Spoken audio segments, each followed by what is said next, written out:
Então vamos lá, vamos gravar aqui a aula 7, tá? Dando continuidade aí o que eu estava mostrando, né? Vou compartilhar aqui que é melhor. Aquele diagrama, né? Das fontes de biomassa, processo de conversão, né? Então, no vídeo anterior, eu tinha falado sobre a produção de etanol usando materiais açucarados, né? Os sacarídeos, celulósicos e amiláceos, né? E só que no caso celulósicos e amiláceos é necessário um processo de sacarificação, isto é, a quebra das moléculas dos polissacarídeos, como amido e celulose, tá, em açúcares menores para fermentação. Só uma curiosidade que eu vou falar aqui, mas mais para frente eu vou falar de novo, né? No caso do processamento de material celulósico, né? As indústrias em geral, elas no momento só estão aproveitando a celulose, cabendo aí o, o uso, né, para outros fins, né, da hemicelulose e da lignina, que elas podem ser usadas para alguma indústria mais específica, né, ou simplesmente para entrar no processo de combustão e gerar calor para o processo industrial, tá? Mas também pode produzir etanol usando hemicelulose, só que é um processo que ainda está em estudo e pesquisa e tal, em laboratório pode ser feito, mas ainda não há viabilidade econômica até onde eu sei. Né, só para recordar, né, da hemicelulose, você quebra a hemicelulose em açúcares menores, que são as pentoses, que são açúcares de 5 carbonos, aí tem como exemplo estilose e arabinose, que a partir daí dá para produzir o etanol. Embora os poucos processos que tem, né, é para produção de xilitol, outros álcoois, né, que é usado como adoçantes, por exemplo. Aí tá. Aí uma coisa muito importante que eu vou falar depois, né, é assim, quando eu falar do processo industrial como um todo, né, são subprodutos, o detalhamento dos processos, as fontes de energia das indústrias, né, que utilizam esses três recursos aqui. Por enquanto eu só falei das reações em si, né? Tá bom. Daqui do aquático para baixo, já é algo mais complexo. O que seriam esses materiais aquáticos? Podemos pensar, basicamente, em produtos que têm um alto teor de umidade, de água. Como falei, né, nos vídeos anteriores, a cada tipo de biomassa, umas aplicações. Não dá para pegar uma biomassa e fazer qualquer coisa. Não dá. Então, por exemplo, os aquáticos, né? Como ele tem um alto teor de umidade geral, de água, para sofrer aqui a combustão direta, né? Ele passa por um processo mais complicado, que é de secagem. Aí deve depender da matéria-prima. Ora, pode ser aí uma secagem ao sol, mas dependendo da situação, né, acho que pelo fato do nome ser aquático, já é muito difícil para eu ter uma secagem apenas ao sol. Talvez seria conveniente também uma secagem artificial, usando fornos, enfim, mas cada caso é um caso, tá? Eu poderia colocar aqui também, dentro, né, desse material aquático, o lodo proveniente das estações de tratamento de esgoto, das estações de tratamento de efluentes, tá? Desde que, no caso de efluentes, né, que são assim os materiais, né, residuais de origem industrial, né, aí tem uma gama enorme aí de indústrias, uma gama enorme de dejetos, de efluentes, né? Então, quando se fala em aquático, vocês podem observar que é uma gama grande de opções, desde que passe por uma secagem, aí no caso seria uma secagem biprofunda, dá para queimar diretamente, ou passar por um processo de pirólise, daqui a pouco explico melhor. Aí vocês estão vendo aqui também biodigestão, que é um processo que é mais lento, né, mais demorado, mas em se tratando de materiais muito, muito úmidos, na minha opinião, é o processo mais adequado, mais barato, embora seja mais demorado. Mas, claro, vai depender principalmente do que você quer no final. Se for, por exemplo, pensar uma estação de tratamento de esgoto visando, né, como o próprio nome diz, tratar o esgoto, né, prioritariamente tratar o esgoto, adequar, né, ao fluido, né, as condições ambientais, né, porque depois você vai inserir aí esse esgoto tratado nos corpos d'água, né? Você pode pensar dessa forma, né, apenas pensando no tratamento de esgoto, ou também utilizando recursos tecnológicos para gerar, né, o biogás com uma maior eficiência. Aí já não seria aqueles tanques, todos aqueles sistemas, aquelas tecnologias de tratamento de esgoto, mas teriam praticamente apenas biodigestores. Aí necessitaria, né, de um investimento bem maior, por quê? Porque o tempo gasto para tratar o esgoto, tratar o esgoto apenas, é muito menor do que inserir o esgoto nos biodigestores. Isto é, o espaço seria muito maior, é muito maior, né? Porque digamos, a permanência, né, de esgoto, né, para a biodigestão é questão de dias. Então, vocês imaginam, numa cidade, tal, recebendo um grande volume de esgoto, e esse grande volume de esgoto ficar dias e dias aí sendo biodigerido. Existem tecnologias mais avançadas que permitem uma aceleração da biodigestão, tá? Porque, assim, as primeiras tecnologias, assim, as tecnologias mais conhecidas entre as antigas é o biodigestor chinês e o biodigestor indiano e também o chamado canadense, ou também marinha, né? Esse canadense, também chamado de marinha, é utilizado para biodigestão de dejetos de animais, como suínos, de criação, né?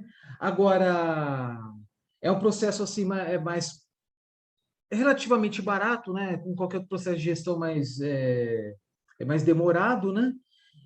Mas para as condições brasileiras, né, mais adequado. Agora, uma tecnologia como essa não seria adequado para países com densidade demográfica muito alta. No caso, o chinês e indiano, são tecnologias que foram desenvolvidas, né, para receber dejetos de pequenas comunidades, de uma família que tem algumas poucas criações de animais, etc., né?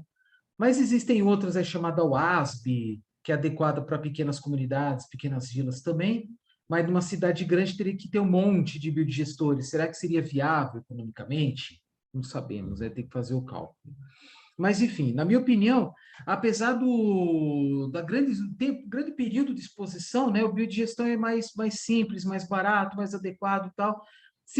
E tem no final, né, geração de metano, de biogás, né, que é rico em gás metano, de lodo, tá, que é um material sólido que pode ser usado na adubação, né, principalmente culturas não alimentares, como eucalipto, né, cultivo de árvores, ou recuperação de matas nativas, e também de uma água chamada água cinza, ou água de reuso, que pode ser usada para jardinagem, irrigação, etc., né? O que vocês podem ver o que vocês podem ver dos aquáticos também é craqueamento, esterificação, tá? O que seria o craqueamento? O craqueamento é um processo onde a quebra, a desintegração de moléculas, de grandes estruturas moleculares, em moléculas menores. Por exemplo, existe produção de biodiesel por meio do craqueamento. Pega lá o óleo, aplica uma alta temperatura, uma temperatura aí muito maior do que a temperatura da transesterificação, que é o processo mais conhecido, né? A transesterificação é a temperatura ambiente. E, por meio da alta temperatura, ocorre a quebra das moléculas maiores em moléculas menores, né? O craqueamento, ele também é o processo da destilação atmosférica nas refinarias de petróleo, tá? Porque a destilação atmosférica, como o próprio nome diz, atua a pressão atmosférica e a temperaturas aí, vamos colocar 400, 500 graus, né? Para ter uma máxima produtividade possível, né? E nesta torre, né?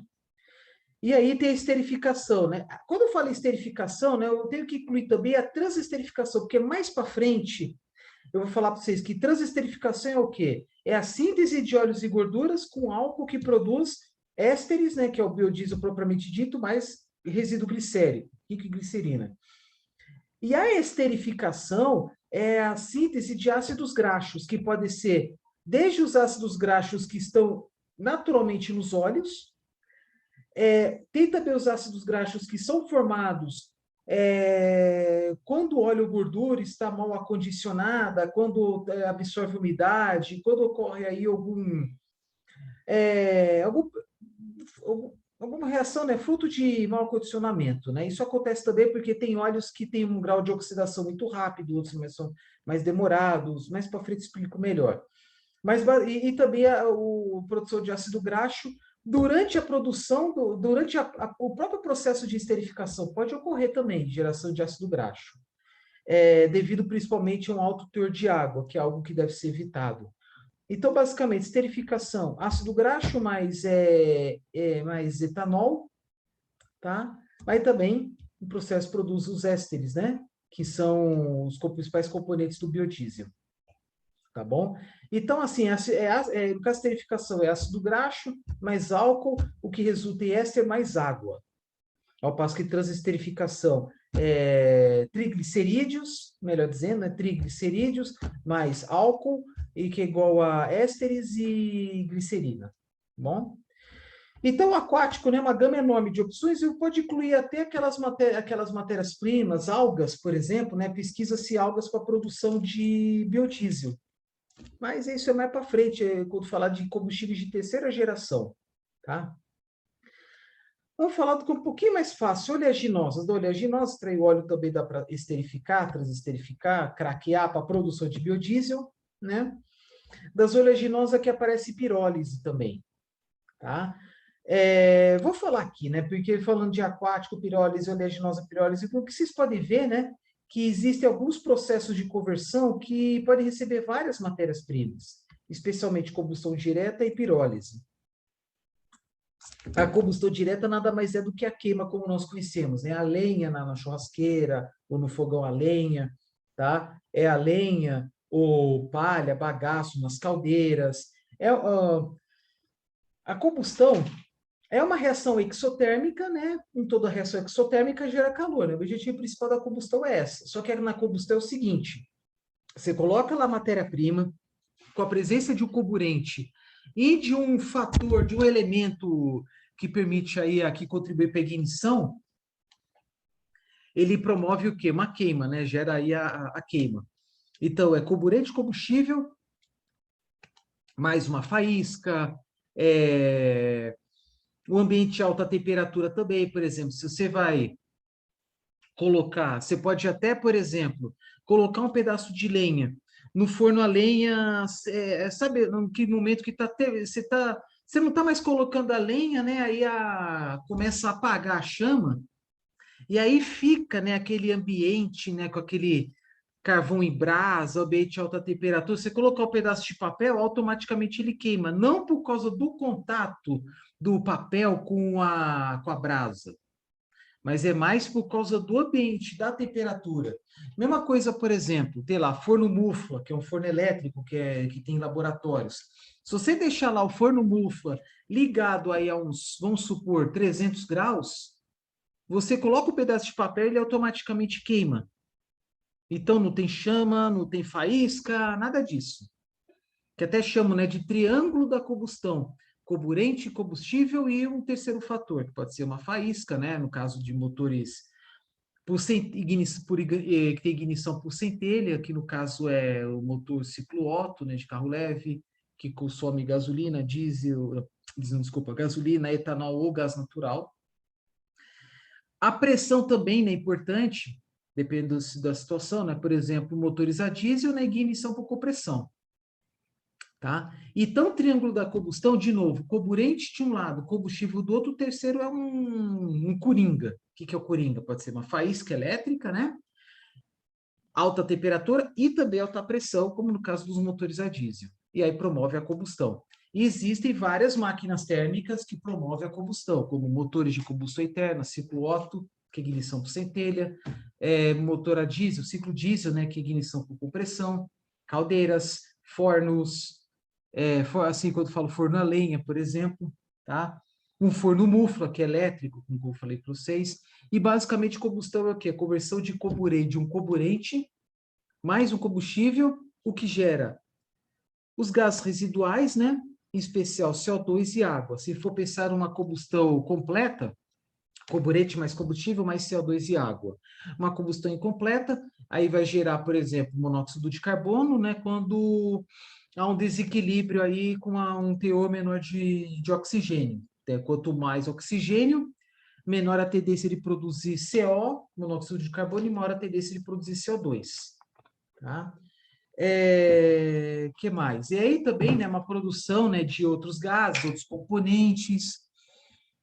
Não, eu já não falo nem em porcentagem, eu falo em partes por milhão, partes por bilhão, tá? Inclusive componentes aí que são aromáticos, hidrocarbonetos, etc, tá? Embora aromáticos sejam hidrocarbonetos, né? Bom, essa é uma outra história. E é um processo de conversão mais comum do mundo, né? Porque desde os primórdios, né, desde o início da humanidade, tem lá o processo de combustão, né? Para aquecimento de cavernas, de ambientes domésticos, afugentar inimigos, animais maiores, né? Que mais? Cocção de alimentos, assim por diante. Tá? Mas claro, né, que com o tempo, né, os processos de combustão têm se desenvolvido, aperfeiçoado, ficando cada vez mais modernos, com uma eficiência maior e também visando a minimização dos impactos ambientais e a saúde, né? Porque a combustão gera fumaça, gera gás que pode comprometer com a saúde das pessoas, né? Então, basicamente, a combustão gera calor e em processos, né, dentro das termoelétricas, gera também eletricidade. A cogeração, né, para quem já fez termodinâmica ou alguma matéria correlata, né, cogeração o que que é? É a produção, né, de no mínimo dois produtos, né, numa indústria, por exemplo, né, geralmente eletricidade e calor. Então, o que tem numa planta superenergética é um processo de cogeração, porque a caldeira queima a mistura aí predominantemente de bagaço, que gera vapor, para alimentar os processos dos três, né? Porque o vapor ele pode ser usado de duas formas. Pode ser usado diretamente numa reação química, né? Desde que seja um vapor de alto grau de pureza, embora das caldeiras seja mesmo, né? Ou também, indiretamente falando, por que eu falei diretamente falando, né? Não entra em contato direto, mas é como promotor de calor no processo. Ou alimentar uma turbina a vapor para gerar eletricidade, as usinas mais antigas, né, as moendas, eram acionadas por turbinas a vapor. Atualmente, as mais modernas são acionadas por motores elétricos. Mas uma turbina a vapor acionando uma moenda, né, ele recebe vapor, né, uma alta pressão, uma alta temperatura e sai com uma temperatura e pressão mais baixas. Né? Por quê? Porque a turbina, ela converte, né, a entalpia do vapor, o calor do vapor, em energia mecânica, né? Turbinas a vapor em geral. Então, assim, numa usina sucroenergética, né, tem lá a geração de vapor superaquecido. Uma parte desse calor, existem, né, vários níveis de pressão, né, cada nível de pressão é uma aplicação, as pressões mais altas geralmente são usadas para geração elétrica, né, as menores pressões para processos dentro da indústria, como destilação, que depende de calor, tem lá a retificação, né, que é o que consiste na desidratação, né, tirar um excesso de água, né, do etanol, né, e isso em processos específicos de retificação. No caso, eu estou falando das peneiras moleculares, mas eu vou falar sobre isso mais para frente. Tá? Tratamento do caldo, né, tem parte do processo que é térmico, né, além dos processos físicos e químicos, e assim por diante, tratamento da água e assim vai. Né? Então, o calor proveniente da combustão, né, é usado para geração vapor, né, que é a alta temperatura, né? É usado para geração elétrica, acionamento de turbinas, por exemplo, moendas, inclusive, e também fornecer calor para o processo. Então, cogeração, basicamente, o que é? Geração de dois produtos, né? Geralmente eletricidade e calor. Tem publicações que falam em trigeração, onde há produção de frio, tá? Que usa o calor para acionar um sistema de refrigeração por absorção. No caso, por exemplo, da usina, é necessário ter um sistema de refrigeração com absorção para abaixar a temperatura da fermentação, porque a fermentação é uma reação exotérmica também, gera calor, mas não tanto, obviamente, quanto a combustão. E se não toma cuidado, o próprio processo de fermentação contribui para a mortandade das leveduras, tá? Por quê? Porque gera calor, então tem que ter algum sistema lá para extrair o excesso de calor. Mas é coisa assim, para evitar que a temperatura lá do caldo a ser fermentado, né, supere 32, 33 graus, acima dele já é complicado. Mas tá. Então, vocês estão vendo aqui que é uma gama enorme, né, de matérias-primas, né, na combustão direta, né? Eu falei, por exemplo, das matérias-primas aquáticas, tá? E tem outras aqui que só bater o olho vocês vão entender o que eu estou falando, né? Madeiras, resíduos agropecuários, urbanos e agroindustriais, né? E como falei, existem várias máquinas térmicas, como motores de combustão interna, motores Stirling, também chamados de motores de combustão externa, caldeiras, lareiras, fornos, né? E assim por diante. Bom, só que a combustão é um processo que necessita de comburente, no caso oxigênio, pode ser oxigênio puro, mas como oxigênio do ar. Então, a injeção, né, de oxigênio dentro dos motores, o fogão a lenha, né, tem um desempenho melhor, né, quando está ventando, por exemplo, se pensando principalmente assim, instalado num ambiente aberto, num lugar mais aberto, né? Quando venta, né, a combustão melhora, né? Que mais? A pirólise é um processo não tão comum quanto a combustão direta, né? Para quem fez determinadas disciplinas, como por exemplo energia da biomassa, né, os alunos da engenharia de energia, né, com certeza o professor deve ter falado, né, das reações de combustão, pirólise e gasificação, né? A pirólise ela é bem parecida teoricamente com a combustão, só que ela não só que no ambiente ausente de oxigênio, então é no ambiente ar-condicionado fechado, né, restrito. Você pode pirolizar, por exemplo, uma matéria-prima, uma biomassa. Vamos supor um recipiente, tem um que chama retorta, que é um recipiente de aço inox 316, que é um aço mais resistente a altas temperaturas, as reações químicas, né? Então, vamos pensar aí no recipiente onde você coloca a biomassa e fecha ele, né? No ambiente ausente de oxigênio e aplica uma fonte externa de calor. Pode ser uma chama, pode ser lá resistências elétricas, forno muflo, o que seja.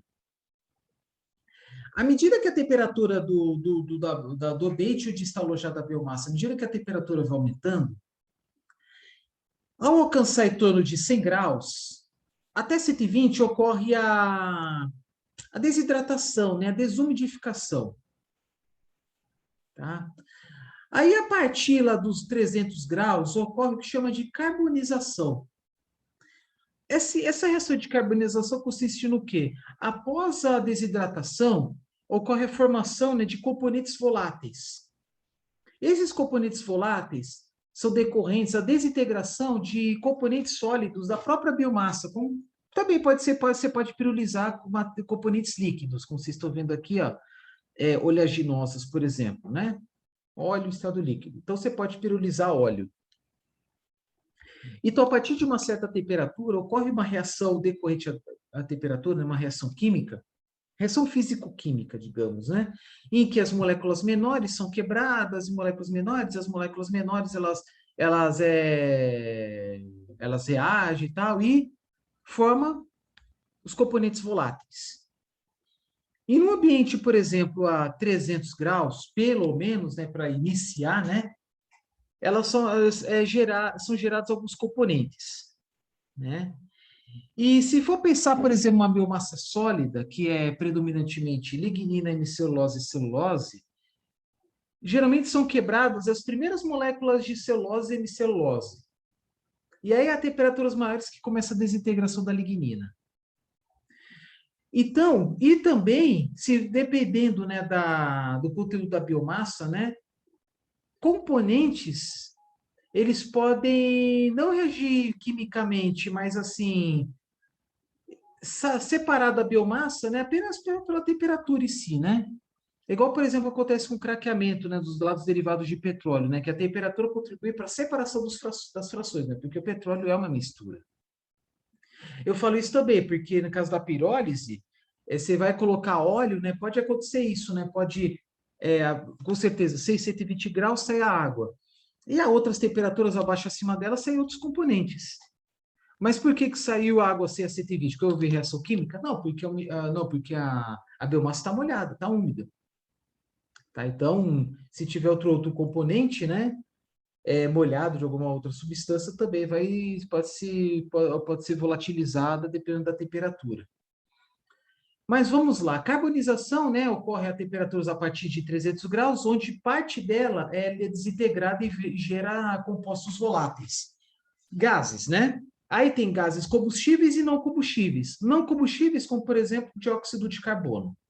E combustíveis, como por exemplo, gás hidrogênio, gás metano, hidrocarbonetos em geral.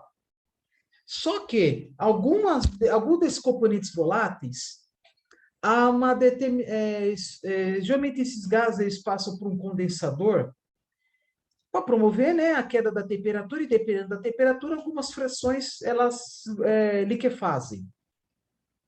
Então, aí tem, no final das contas, a temperatura ambiente, gases e líquidos. E dentro desses gases, gases voláteis e gases não voláteis. E esses gases voláteis podem ser usados na combustão. Tá? Ou até mesmo, né, pensando aí numa produção específica de algum gás, os outros gases são descartados de alguma forma. Descartados não, né? São separados, aí tem outros usos, né?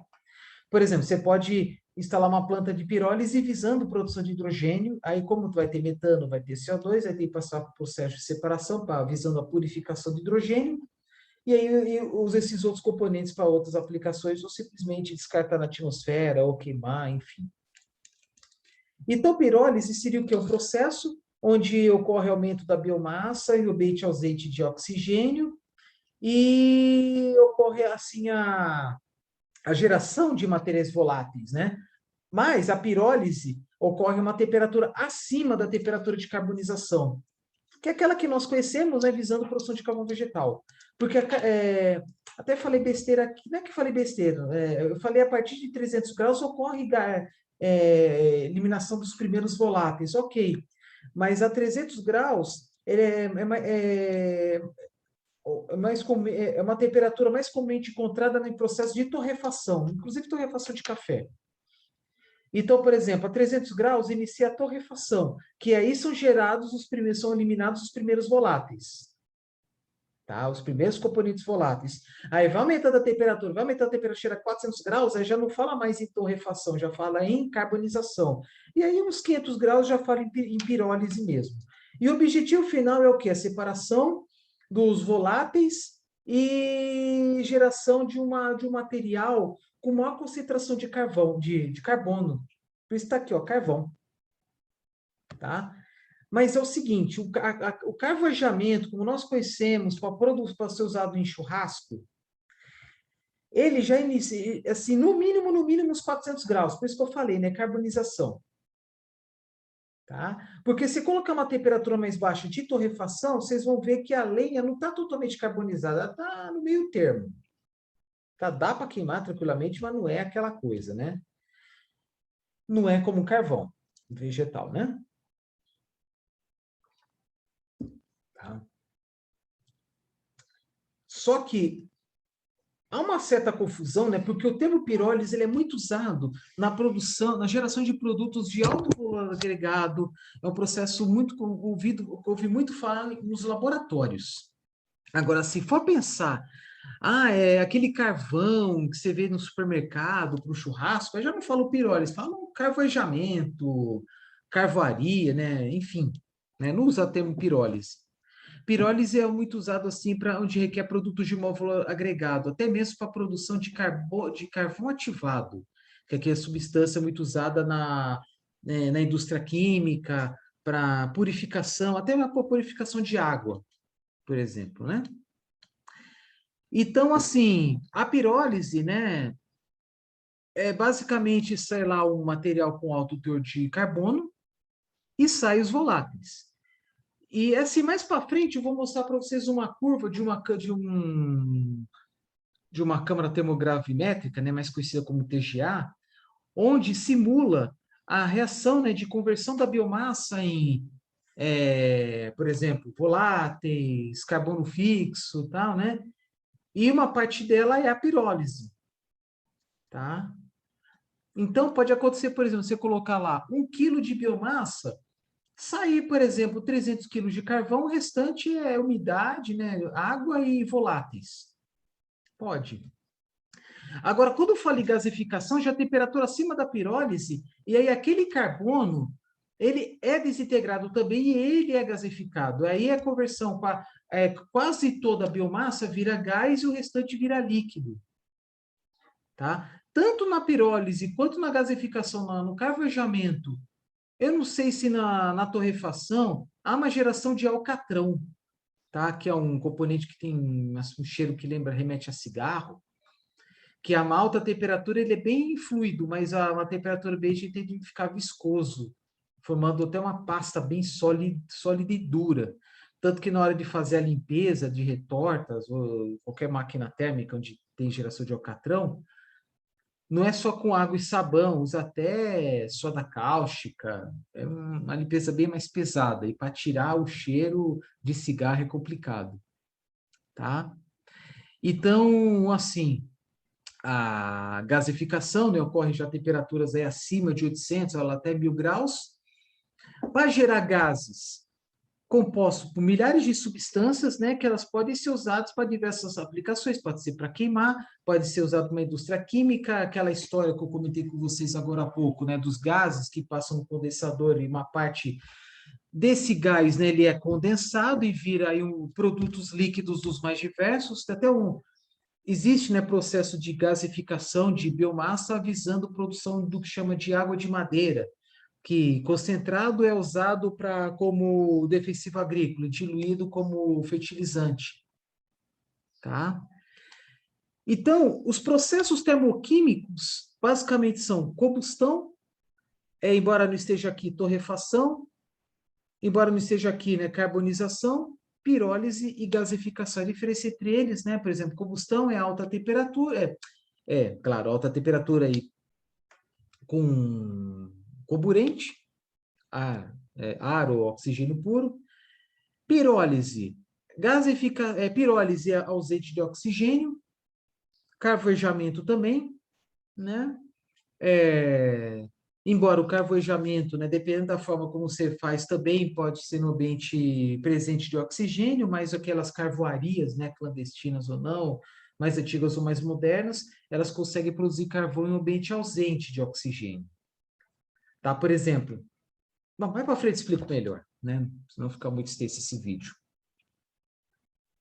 E a gasificação, né? Mas esqueci de falar, né? A gasificação pode ocorrer injeção de gases. Pode ser vapor de água, oxigênio, outros gases, né? Desde que seja altíssima temperatura para desintegrar a biomassa, geralmente sólida ou líquida. E aí converte biomassa sólida ou líquida em gases. Tá? Aí vocês estão vendo aqui gasificação, gás de síntese, pirólise também gera gás de síntese, só que a pirólise gera menos gás de síntese por uma determinada massa ou volume, né, de biomassa do que a gasificação. A gasificação, a grosso modo, resumindo assim, bem em média, né, gera em torno de 80% a 90% da biomassa vira gás na gasificação. A pirólise às vezes fala em 70%, 60%, 50%. Tá? Já na torrefação, que é a menor temperatura, gera, sei lá, 10%.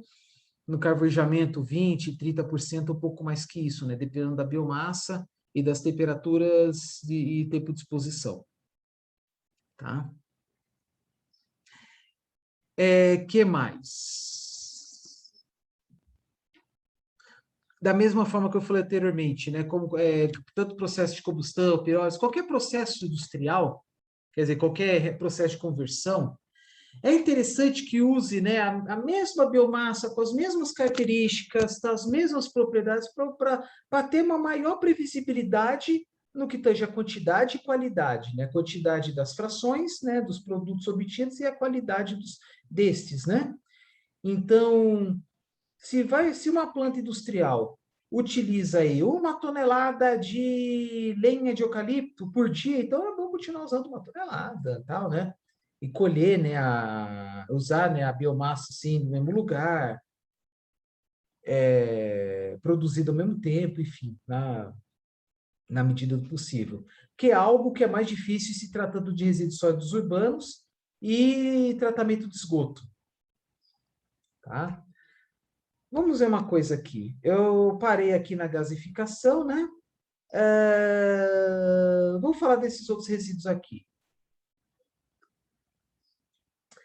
Bom, madeira, né? Pode ser o tronco, e também, né, raiz, casca, galhos, etc., né? E também resíduos pós-consumo aí, madeira de móveis. Vocês viram lá caixas, né? Até lá, uns pallets lá usado em pilhadeiras, enfim. Resíduos orgânicos, agropecuários. O que seriam esses resíduos orgânicos agropecuários? Podem ser, por exemplo, palha, colheita da cana, ou pode ser também dejetos de animais e criação, né? Que é bastante, por sinal. Então, vocês estão vendo aqui agropecuário, tem daqui, ó, biodigestão, pirólise, combustão direta. Até esqueci de colocar, falar de liquefação, né? Que é um processo onde utiliza a biomassa, que pode ser madeira, pode ser resíduos agropecuários, né? Estado sólido, né? E produzir combustíveis diversos aí. Só que, assim, liquefação, não existe um processo de liquefação por si só, né? Ele pode ser por meio de pirólise, ah, gasificação, enfim, né? Não vou entrar em detalhes aqui. E quando fala combustível líquido, pode ser um combustível aí alternativo aí a gasolina, óleo diesel, etc. Ou alternativo a querosene de aviação. Mas vamos voltar aqui. Agropecuários pode ser palhas em geral, né? Decorrente aí da colheita mecanizada, né? Palha de milho, palha de trigo, arroz, entre outros cereais, também de cana, tá? Pode ser algum material assim, folhas secas, árvores mortas, enfim, se for pensar numa cultura perene, né? E também dejetos de animais de criação, como eu falei agora. Por exemplo, se tratando, né, de criação de animais, né, então comumente esses dejetos vão para a biodigestão, né, porque é uma parte, né, desses dejetos é composto por água. E o bom da biodigestão é que não precisa passar por um processamento preliminar assim de secagem, por exemplo. Então você pode colocar o material molhado lá no biodigestor. Só que a diferença, né, uma diferença entre esse e outros processos é que é um processo demorado, que é dias e dias de biodigestão, de depuração. Ao passo que, por exemplo, a fermentação dos açúcares da cana demora em torno de 20 dias e do etanol de milho em torno de 60, 80 dias, mais ou menos. Tá? A combustão é um processo rápido, pirólise também, gasificação também, já biodigestão não. E a transesterificação, por exemplo, é um processo assim, um pouquinho mais longo que o da... Gente, eu falei besteira aqui. A da fermentação não é 20, não é 20 horas, coisa nenhuma, é bem menos, tá? Se não me engano, é 8 horas, mais ou menos, claro que depende da situação e da tecnologia de fermentação. Esterificação, transesterificação, sim, algo como 20 horas, 24 horas, assim vai, tá? Tem lá o processo de transesterificação supercrítica, que é alta temperatura, alta pressão, você consegue aí até questão de minutos ou 1 ou 2 horas, mais ou menos. Mas é um processo muito caro. Mas vamos lá, voltando aqui nos agropecuários, né? A maior parte, boa parte dela vai para a biodigestão, tá? Já falei. Na biodigestão também pode ir restos de alimentos. Recomenda-se na biodigestão usar apenas materiais muito úmidos, como dejetos, esgoto, efluentes industriais. Por exemplo, quando fala efluente de indústrias, né, laticínios, né, o que seriam os efluentes dos laticínios? É leite que não passou no controle de qualidade, cascas de frutas, laticínios a ser descartados e que não podem ser comercializados por motivos diversos, e assim vai, né? Nos biodigestores também pode colocar aqui materiais aquáticos, materiais agroindustriais que eu vou falar daqui a pouco, né? E de laranja tá os materiais urbanos. Tá, beleza. Materiais urbanos. Resíduos sólidos urbanos, só que é uma mistureba, né? Que vai desde embalagens, né? Materiais sintéticos a resto de comida, cascas, folhas, talos, etc., né? E também frutas estragadas, hortifrutis estragados em feiras, em supermercados. Aí dá para biodigerir. É mais conveniente a biodigestão. Isto num conteúdo de água alto, o único recomendado é a biodigestão. Tá? A partir de até um certo teor, né, aí vai de caso em caso. Por exemplo, na combustão, quanto menos umidade, melhor, lógico, né? Então, resíduos urbanos seria o quê? Por exemplo, resto de comida, resíduos de jardinagem, como grama, plantas, pequenos arbustos mortos, né? Desde que não vá a troncos, né? Tronco já tem uma umidade menor, tá? Enfim. Resíduos agroindustriais, bagaço, por exemplo. Tá? Bagaço pode ser queimado, pode ser pirolizado, gaseificado e também até biodigerido. Só que o bagaço ele tem pouca umidade, então para biodigestão é bem complicado, tá? Enfim. E aí tem processo mecânico. Ah, lenha. Pega lá a madeira, corta ela. Corte, né? Mas, por exemplo, a produção de briquetes e de pellets são processos predominantemente mecânicos. Ah, tudo bem, né? Pega matéria-prima, como, por exemplo, madeira, resíduo de poda, por exemplo. Mas, geralmente, material lenhoso, cascas por exemplo, cascas duras, tá? Não casca mole. Casca dura, por exemplo, de coco. Você tritura ela, pode deixar secar ao sol. Eu falo que pode porque depende da biomassa. E aí, depois de secar ao sol, né, abaixa a umidade, sei lá, para 30%, 20%, leva num forno rotativo, não numa secagem artificial, que aí seca, né, às vezes produzindo aí a 5% de umidade, mas só que tem o porém. Se você for secar no forno rotativo, secagem artificial, após a saída dessa biomassa do forno, ela deve ser automaticamente aproveitada, senão ela absorve a umidade do ar. Tá? Então não adianta secar no meio de um forno e deixar no pátio, independente seja ambiente interno ou ambiente externo, independente se vai pegar chuva ou não. Então, se tiver uma secagem artificial, que vai baixar de 5 para 5, 10%, então aproveita direto. Que pode ser para pelletizar ou para briquetear, para briquetagem, né? Então, você seca a biomassa, tritura, seca ao sol, por exemplo, se for pensar em resíduo de poda, né? Tritura, seca ao sol, moe, seca no forno, depois briquetar. Isto é, compactar a biomassa. Tá? Aí há um controle lá da granulometria, pode até colocar peneira e fina, mas geralmente sai um pó bem fino. E quanto mais fino o pó, quanto menor é a granulometria da biomassa, melhor, porque ele consegue aderir melhor os componentes, as partículas, né? E fica o negócio coeso. Então, o briquete é o quê? Tipo um tarugo que pode substituir a lenha. Só que o poder calorífico do briquete é muito maior que da lenha, porque o briquete é um processo industrializado, tem menos umidade, enfim, né? Então, por exemplo, para o mesmo poder calorífico, se você usava antes, 5 quilos, vamos colocar 10 quilos de lenha, em vez de usar 10 quilos, pode usar algo como 3, 4 quilos de briquete. Claro que depende da biomassa. Tá? Então, é isso. Faltou aqui, né? Briquetagem, peritização. Bom, eu já falei do craqueamento e da esterificação visando aí a produção de biodiesel. Como vocês estão vendo, né, não é algo completo esse diagrama aqui, só que a maior parte dos processos que tem, né, de conversão de biomassa do mundo estão aqui. Combustão, né?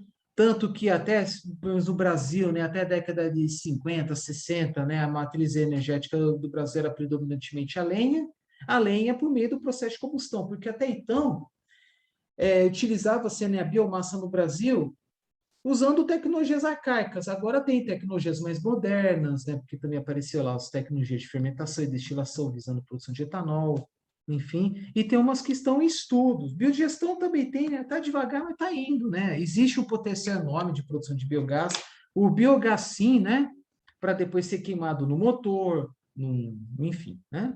Numa turbina, etc, né?